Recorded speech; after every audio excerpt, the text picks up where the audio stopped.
Good morning बच्चों। हमने exercise 3.5 करने जा रहे हैं, ठीक है। इससे पहले आप एक बार दोबारा से थोड़ा सा बेसिक्स फिर से समझेंगे। जो इस एक्सरसाइज में यूज होगा वो क्या है। आप लोगों को पहले भी बताया गया था कि हमारे पास दो तरीके के क्या आते हैं, द्विघात समीकरण आते हैं, है ना। कैसे रैखिक समीकरण कौन कौन से आते हैं। पहला समीकरण ये बनता है जैसे a1x plus b1y plus c1 equal to 0। दूसरा समीकरण ऐसे a2x plus b2y plus c2 equal to 0। ये दो हमारे रैखिक समीकरण बनते हैं, है ना। जो भी अपन सवाल करते हैं उनमें हमेशा यहाँ पर क्या आता है, दो रैखिक समीकरण आते हैं।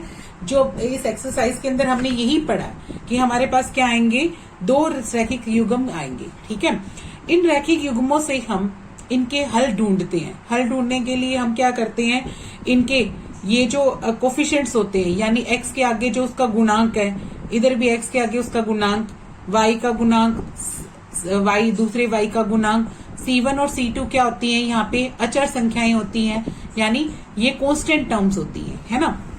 तो हम सबसे पहले क्या करते हैं, a1 का मान निकालते हैं, a2 का मान निकालते हैं, b1 का मान निकालते हैं, b2 का मान निकालते हैं, फिर C1 और C2 का मान निकालते हैं। ये तीनों निकाल के रखते हैं। फिर इनका क्या करते हैं, अनुपात यानी इनका रेशो निकालते हैं। क्या निकालते हैं, इनका रेशो। जब हम इनका रेशो निकालते हैं तो फिर हम रेशो से चेक करते हैं कि हमारा क्या हो सकता है, ठीक है। हमें तीन कंडीशंस याद रखनी है। पहली कंडीशन क्या होती है, जब A1 बाय A2 हमारा बराबर नहीं आता किसके, B1 बाय B2 के, तो C1 बाय C2 का मान हम नहीं देखते, ठीक है। पहले दो चेक करने होते हैं। सबसे पहले क्या ये बराबर है या नहीं है। मान लो ये बराबर नहीं आते हैं, ठीक है। अगर ये बराबर नहीं आते हैं तो हमारी जो ग्राफ बनेगा वो कैसा बनेगा, एक दूसरे को काटने वाला, यानी एक बिंदु पर कट करेंगे, यानी प्रतिच्छेदी रेखाएं आएंगी। क्या आ जाएंगी, प्रतिच्छेदी रेखाएं। एक तो ये रेखाएं क्या करेंगी, प्रतिच्छेद करेंगी। किस बिंदु पे प्रतिच्छेद करेंगी, सिर्फ एक बिंदु पे प्रतिच्छेद करेंगी। जब एक बिंदु पे प्रतिच्छेद करती हैं तो इसके कितने हल आते हैं, अद्वितीय हल आते हैं। क्या आता है, अद्वितीय या एक ही हल आता है। क्या आता है, एक ही हल, ठीक है। तो ये आपको याद होना चाहिए। और ये रेखाएं क्या बनाती है, संगत समीकरण होते हैं। तो ये संगत होती हैं। ये क्या होती हैं, संगत। ये रेखाएं क्या बनती है, संगत होती है। दूसरी चीज देखो, जब A1 बाय A2 अगर बराबर आ जाता है, ठीक है, अगर ये दोनों बराबर आ जाते हैं तो हमें C1 बाय C2 भी देखना पड़ता है, क्या ये बराबर है या नहीं है, ठीक है। चलो हो सकता है कि ये बराबर आ जाए। अगर C1 बाय C2 भी बराबर आ गया तब हमारे पास क्या होती है, एक दूसरे के ऊपर ही रेखाएं आ जाती हैं, यानी संपाती रेखाएं बनती हैं। कैसी रेखाएं बनती हैं, संपाती रेखाएं, ठीक है। जब संपाती रेखाएं बनती हैं तो उन समीकरणों के अनेक हल बनेंगे। क्या बनेंगे, अनेक, या अपरिमित रूप से अनेक हल बोल सकते हो, अनेक हल बनेंगे, ठीक है, अनेक हल हैं। और ये भी क्या होती है, संगत होती है। ये समीकरण भी क्या बनते हैं, संगत बनते हैं, ठीक है। तीसरी चीज देखो, तीसरी कंडीशन क्या होती है, जब A1 बाय A2 बराबर हो B1 बाय B2 के, मगर C1 बाय C2 के बराबर ना आए, नहीं आता, तो क्या करें, तब हमारी रेखाएं क्या बनेंगी, समांतर बनेंगी। क्या बनेंगी, समांतर। ये रेखाएं कैसा ग्राफ बनेगा, समांतर रेखाओं वाला बनेगा। और समांतर रेखाएं होती है तो कोई भी हल नहीं आता उस समीकरण का। क्या लिख देंगे यहाँ पे, कोई भी हल नहीं है, कोई भी हल नहीं है, ठीक है। इन समीकरणों से हमें कोई हल नहीं मिलेगा। तो जब नहीं हल मिलता तो ये संगत नहीं होती है, ये क्या होती है, असंगत होती है। इसमें कंडीशन क्या आएगी, असंगत, ठीक है। तो आपको ये याद रखनी है। इससे रिलेटेड भी क्वेश्चन आते हैं अपने पास, ठीक है। तो ये वाली चीज आप इस एक्सरसाइज में दोबारा से रिवाइज करनी थी, ये ध्यान रखना। अब यहाँ पे देखो, पहला प्रश्न पढ़ो 3.5 का। क्या कहता, निम्न रेखिक समीकरणों के युग्म में से जिसका एक अद्वितीय हल है उसको कोई, या फिर किसका कोई भी हल नहीं है, या किसके अपरिमित रूप से अनेक हल है। देखो यहाँ पे चार हमारे पास पेयर दे रखे हैं, जोड़े। इनमें से हमें ऐसे ही आप क्या निकालोगे, रेशो निकालोगे। जब रेशो निकाल के आप चेक करोगे कि कौन सा हल आता है, भी ऐसी सिचुएशन आती है, ये वाली आती है, या ये वाली आती है, ऐसी होगी तब आप बोल देंगे अद्वितीय हल है। जब तीनों बराबर आ जाएंगे तो कह देंगे अनेक हल है। जब दो बराबर होंगे तीसरा बराबर ना होगा तो हम क्या कह देंगे, कोई भी हल नहीं है। ठीक है, तो यही पूछा गया है कि आप इसमें ये देखो कि इसका अद्वितीय हल है, किसका कोई हल नहीं है, और किस समीकरण का अपरिमित रूप से अनेक हल है। ठीक है, फिर उसने क्या कहा, अगर अद्वितीय हल है, अद्वितीय हल भी तो आएगा ना किसी न किसी स्थिति में, जब अपना a1 by a2 बराबर नहीं आएगा b1 by b2 के, तो क्या आएगा, अपना अद्वितीय हल आएगा इन समीकरण का। जब अद्वितीय हल होगा तो हमें नई विधि यानी वज्र गुणनफल विधि का प्रयोग करना है। ये विधि अभी अपने नहीं सीखी, अपने दो विधि सीख चुके हैं। कौन कौन सी विधि सीखी, पहली जो हमारी तीसरी एक्सरसाइज थी 3.3 में हमने कौन सी विधि सीखी थी, हमने पहली विधि सीखी थी विलोपन विधि। कौन सी सीखी थी, विलोपन विधि। ठीक है, और दूसरी विधि मैंने तुम्हें अगली एक्सरसाइज यानी 3.4 में सिखाई है, इससे पिछली विलोपन विधि के बाद मैंने सिखाई तुम्हें प्रतिस्थापन विधि। कौन सी सिखाई, प्रतिस्थापन विधि।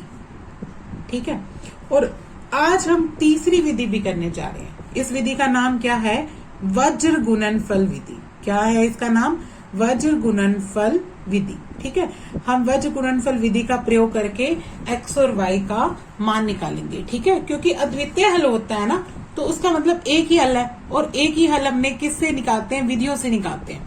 विधि हमें 3 सिखा दे जा रही हूँ तुम्हें, एक तो सिखा चुकी हूँ विलोपन, दूसरी प्रतिस्थापन भी सीख चुके हैं आप लोग, और आज कौन सी सीखोगे, वज्र गुणनफल विधि सीखोगे। ठीक है, देखो वज्र गुणनफल विधि में क्या करते हैं, आप ये अनुपात निकालते हो ना, a1 by a2, b1 by b2, c1 by c2, इन सबके मान निकालते हो। तो आपने सबसे पहले क्या लिखना है, b1 इधर लिखना है, b2 इधर लिखना है।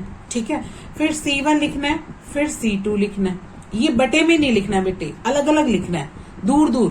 पहले b1 लिखो, फिर b2 लिखो, मान लिख सकते हो ना आप उसका, फिर c1 का मान लिखो, नीचे c2 का, फिर से a1 का मान और a2 का, उसके बाद b1 का, फिर से b2 का। यानी आपने सेकंड रेशियो, थर्ड वाला, फर्स्ट वाला, फिर वापस सेकंड में, यानी b से स्टार्ट करके b पे जाना है, b के बाद c वाला, c के बाद a वाला, a के बाद फिर से b वाला जाना है। ठीक है, ये निकालने के बाद आपने x लिखना है, y लिखना है, और इधर क्या लिखना है, 1, इधर क्या लिखना है, 1, ऐसे लिखना है। अब क्या करो, ऊपर से नीचे की मल्टीप्लाई करो, यानी b1 की गुना किससे कर दो, c2 से। ठीक है, और नीचे से ऊपर की तरफ जाओ, b2 की गुना किससे कर देना, c1 से। और बीच में किसका निशान लगाना है आप लोगों ने, माइनस का निशान लगाना है। बीच में किसका निशान लगाना है, माइनस का। ठीक है, अब देखो y के नीचे क्या लिखोगे आप, y के लिए ऊपर से फिर से नीचे आओ, यानी c1 की गुना किससे करो, a2 से। c1 की गुना किससे की, a2 से। फिर बीच में किसका निशान लगाना है, यहाँ पे भी माइनस का। ठीक है, और नीचे से फिर से ऊपर की तरफ जाओ, यानी c2 की गुना किससे करनी है, a1 से। ठीक है, फिर नेक्स्ट 1 के नीचे क्या लिखना है, a1 की गुना किससे करो, b1 b2 से। देखो a1 ये रहा, ऊपर से फिर से नीचे की तरफ आओ, a1 की गुना किससे करनी है, b2 से। बीच में किसका निशान लगाना है, माइनस का, और a2 की गुना किससे करनी है, b1 से। ठीक है, इस तरीके से। अब x और y का मान कैसे निकालेंगे, जो x वाला है, ये वाला है ना x, b1 c2 minus b2 c1, इसको किसके सामने रख देना, 1 वाले के सामने, क्योंकि ये तीनों बराबर है।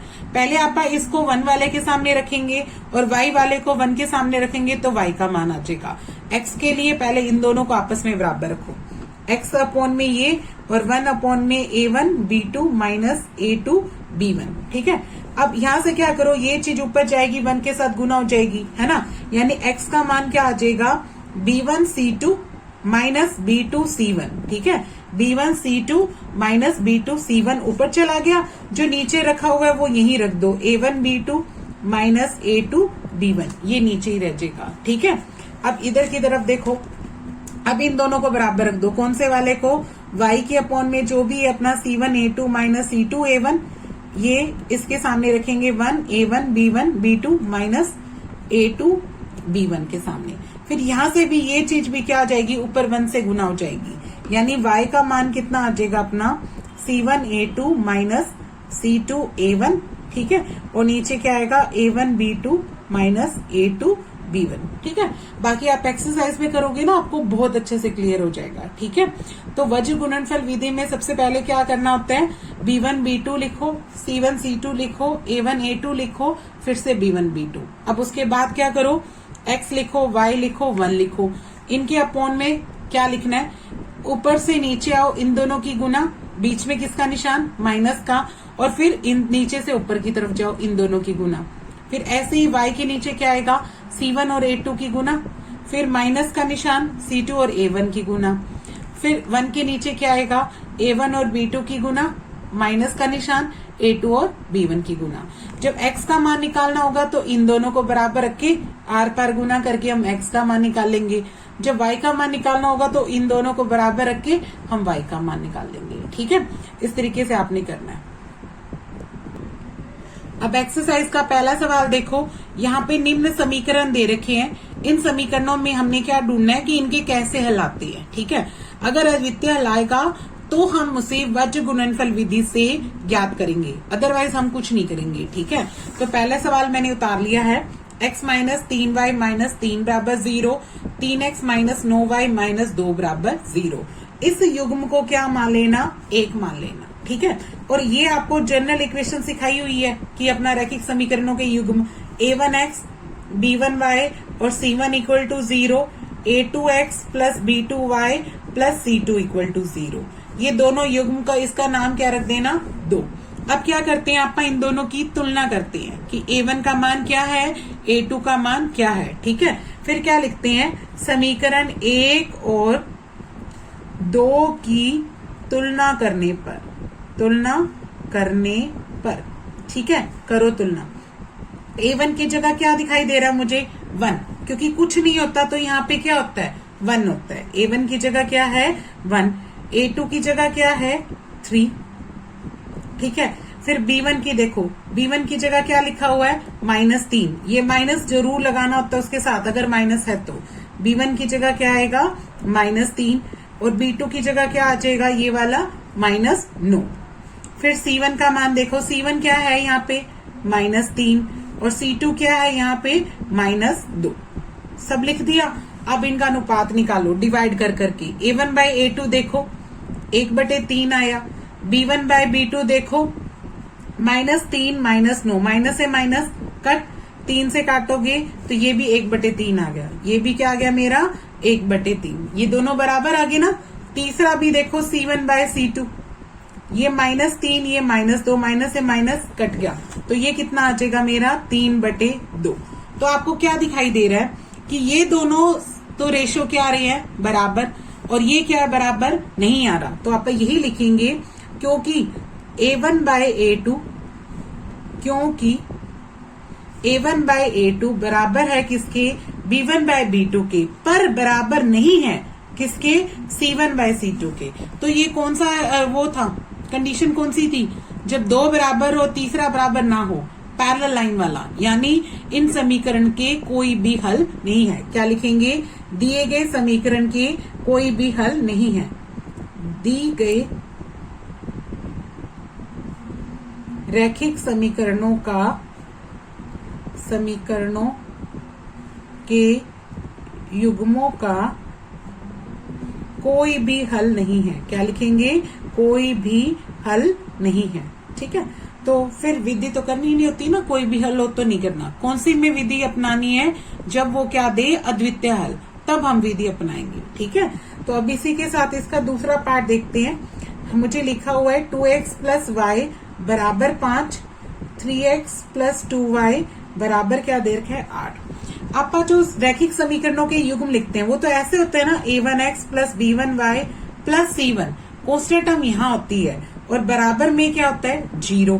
तो ये जो 5 है वो इधर लेके आओ आप। ठीक है, यानी ये क्या देगा अपने को, 2x प्लस y, ये 5 इधर आएगा तो किसका हो गया, माइनस का, बराबर में क्या छोड़ दो, 0। ऐसे ही 3x प्लस 2y, ये भी 8 इधर लेके आओ तो ये इधर आके किसका हो जाएगा, माइनस का, बराबर में क्या आ जाएगा, 0। इस भाग को क्या मानते हैं आप, 1 मानते हैं। ठीक है, फिर जनरल इक्वेशन लिखते हैं आप, a1x plus b1y plus c1 equal to 0, a2x plus b2y plus C2 equal to 0। इसको क्या मान लो 2। अब क्या करते हैं, इन दोनों समीकरणों की क्या करते हैं अपन तुलना करते हैं। ठीक है, तो हम लिखते हैं समीकरण 1 और 2 की तुलना करने पर, ठीक है, तुलना करते हैं। तो देखो A1 का मान कितना है, यहाँ पे देखो 2, A2 का मान देखो क्या है 3, B1 का मान कितना दिखाई दे रहा है 1, कुछ नहीं है तो मैंने बताया था ना ये क्या है 1। B2 का मान कितना दिखाई दे रहा है 2, फिर C1 का मान देखो कितना है -5, C2 का मान कितना है -8। फिर इनका अनुपात निकालो भाग कर करके। A1 बाय A2 देखो क्या आएगा 2/3, कटता नहीं है तो नहीं कटना अपनों ने। B1 बाय B2 देखो ये कितना आया 1/2। C1 बाय C2 देखो ये कितना आया -5 और -8, बस माइनस से माइनस कट गया तो ये कितना आ जाएगा 5/8। ठीक है, तो आपने देखो क्या दिखाई दे रहा है, ये दो बराबर है, यही बराबर नहीं है, तीसरा तो हमने देखना ही नहीं होता। यानी यहाँ पर 2/3 बराबर नहीं है 1/2 के। इसका मतलब क्या हुआ, A1 बाय A2 बराबर नहीं है किसके, B1 बाय B2 के। तो मैंने क्या बताया था, पहली कंडीशन आ गई, जब A1 बाय A2 बराबर नहीं होता B1 बाय B2 के तो क्या आएगा, समीकरण के अद्वितीय हल है। क्या लिखेंगे, समीकरणों का अद्वितीय हल है, अद्वितीय हल है। तो उसने क्या कहा है बच्चों कि यहाँ पे ये कहा है कि अगर अद्वितीय हल की स्थिति है तो आपको वज्र गुणनफल विधि का प्रयोग करना है। ठीक है, तो अद्वितीय हल आ गया तो अब हमें क्या करेंगे, वज्र गुणनफल विधि जो अभी अभी सिखाई है तुम्हें, ठीक है, उसका प्रयोग लिखते हैं। ठीक है, यहाँ पे लिखते हैं वज्र गुणनफल विधि द्वारा। देखो वज्र गुणनफल विधि में मैंने तुम्हें क्या कहा था कि पहले B1 B2 लिखना, फिर C1 C2 लिखना, फिर A1 A2 लिखना, फिर से B1 B2 लिखना, अपॉन में नहीं लिखना, वैसे ही लिखना है। ठीक है, तो फिर से देखो इसमें लिखते हैं आप B1 B2 क्या है, यहाँ पे B1 B2 मेरा क्या आया 1 और नीचे क्या लिख देती हूँ, B1 मेरा 1 है, B2 क्या है 2। फिर C1 और C2, C1 कितना है -5 और C2 कितना है -8। ठीक है, फिर A1 A2, A1 कितना है 2 और A2 कितना है 3। फिर से B1 B2, B1 है 1 और B2 कितना है 2, लिख दिया।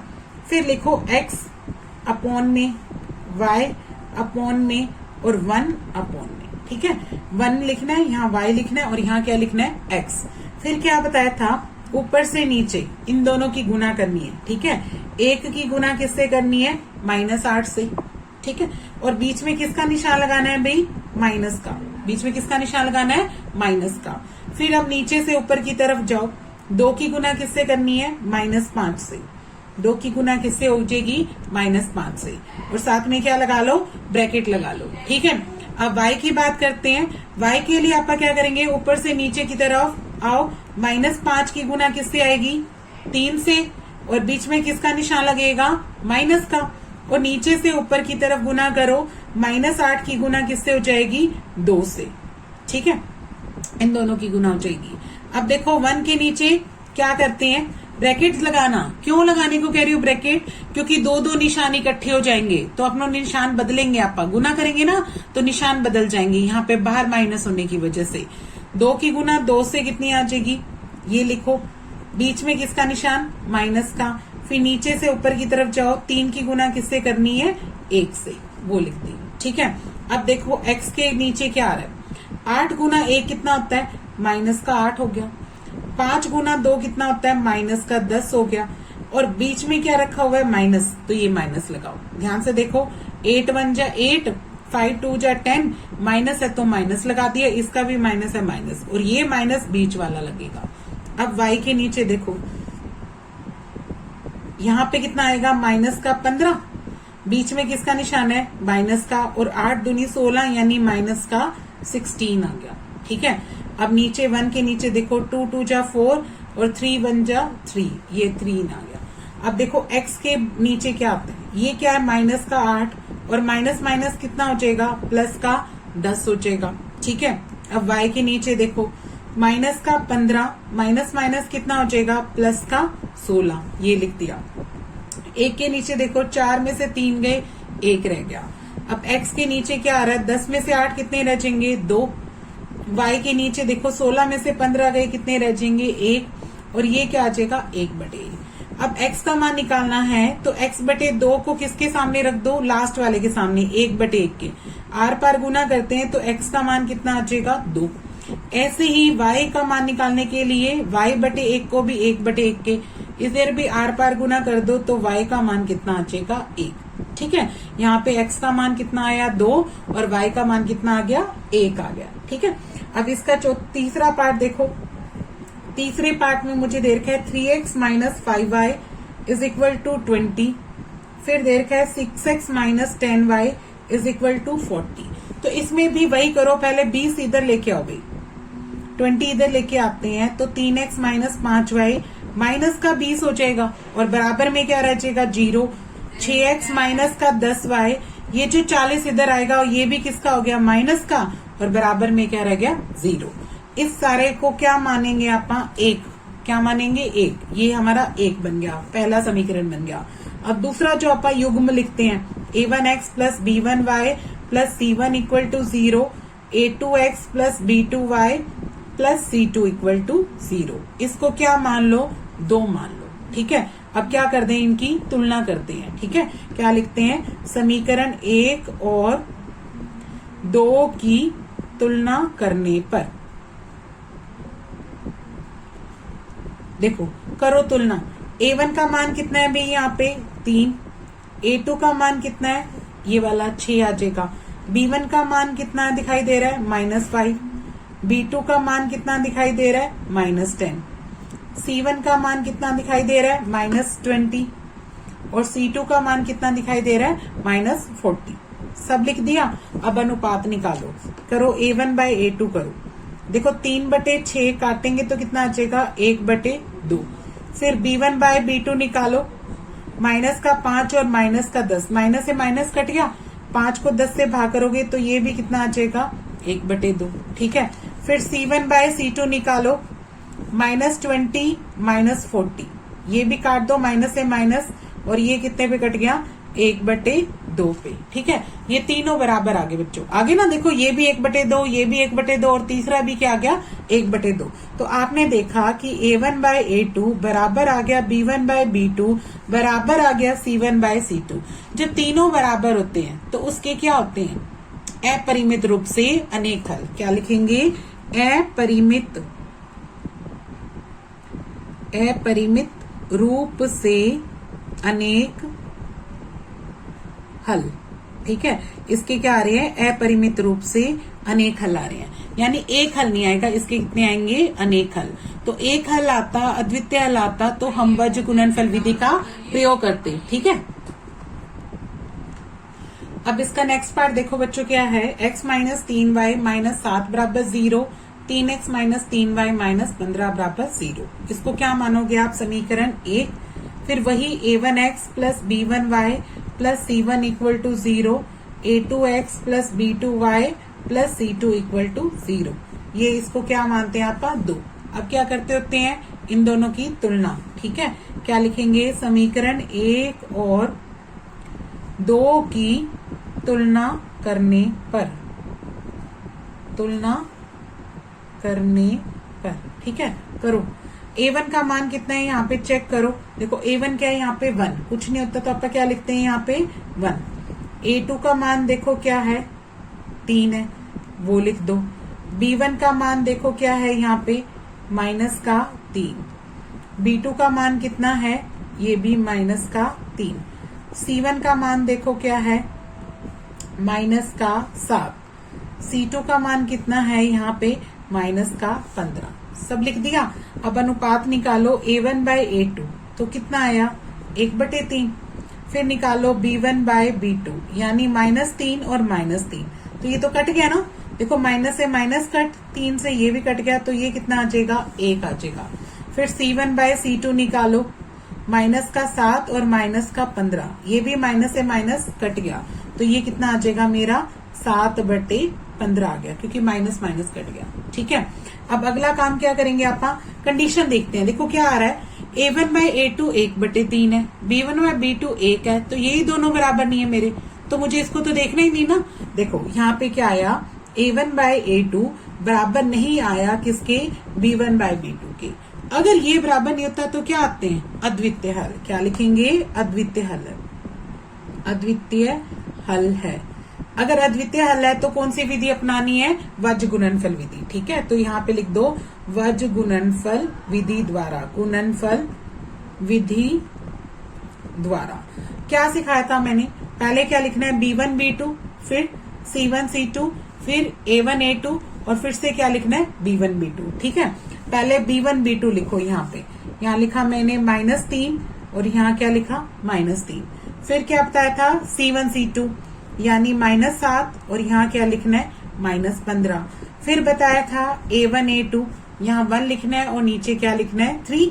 फिर से B1 और फिर नीचे क्या आएगा, B2। ठीक है, फिर मैंने बताया था x के अपॉन में, y के अपॉन में और 1 के अपॉन में लिखना है। ठीक है, क्या लिखना है, ऊपर से नीचे वाले की गुना, यानी -3 की गुना किससे करनी है, -15 से।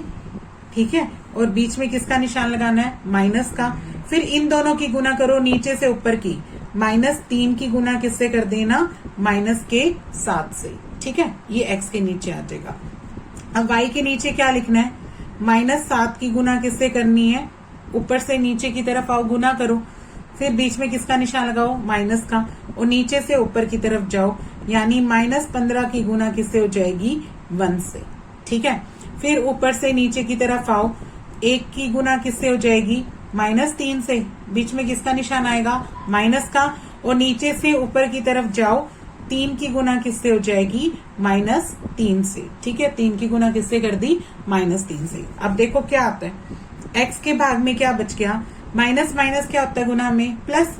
15 तो ये कितना हो जाएगा, 45, तो ये प्लस का 45 हो जाएगा।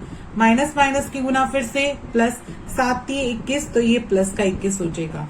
बीच में किसका निशान आएगा, माइनस का। ठीक है, अब y के नीचे देखो, 7 21 माइनस का 21 आ गया, और 15 को 1 से करोगे तो माइनस का 15, लेकिन बाहर भी क्या है, 1 माइनस है, तो ये माइनस माइनस को आप क्या बना लेंगे, प्लस बना लेंगे। अब नीचे इधर देखो, 1 की गुना -3 से, माइनस का 3, बीच में किसका निशान आएगा, माइनस का, और -3 को -3 से गुना करोगे तो क्या आएगा, 3 3 9, यानी माइनस का 9 आ जाएगा। ठीक है, अब देखो x के अपॉन में कितना रह जाएगा, 45 में से 21 घटा देते हैं तो ये अपने पास कितना रह जाता है, 24 रह गया। कितना रह गया, 24। ठीक है, अब नेक्स्ट y के नीचे देखो, माइनस का तो 21 है और ये किसका बन गया, प्लस का 15 बन गया। ठीक है, और एक ये माइनस का 3 है और प्लस का क्या रह गया, 9 बन गया। माइनस माइनस क्या हो जाएगा, प्लस। x के भाग में कितना रह जाएगा, 24। y के भाग में देखो, 21 में से 15 घटाएंगे तो कितना रह जाएगा, माइनस का 6, और 1 के भाग में देखो क्या आया, 9 में से 3 के कितना रह गया, 6। अब x का मान निकालने के लिए x/24 को किसके सामने रख दो, 1/6 के, तो ये 24 ऊपर चला जाएगा, यानी x का मान कितना आ जाएगा, 24/6, काटोगे तो 6 चौके 24, x का मान कितना आ जाएगा, 4 आ गया। x का मान कितना आ गया, 4। ऐसे ही y का मान निकालने के लिए आप इसको भी 1/6 के सामने रख देते हैं, तो ये फिर ऊपर चला गया, y का मान कितना आ जाएगा, -6 ऊपर गुना में, और नीचे क्या आया, 6, 6 से 6 काट दोगे तो y का मान कितना आ जाएगा, -1। ठीक है, तो x का मान कितना आया, 4, और y का मान कितना आ जाएगा, -1। ठीक है, इस तरीके से आपने ये सम कंप्लीट करना है। ओके।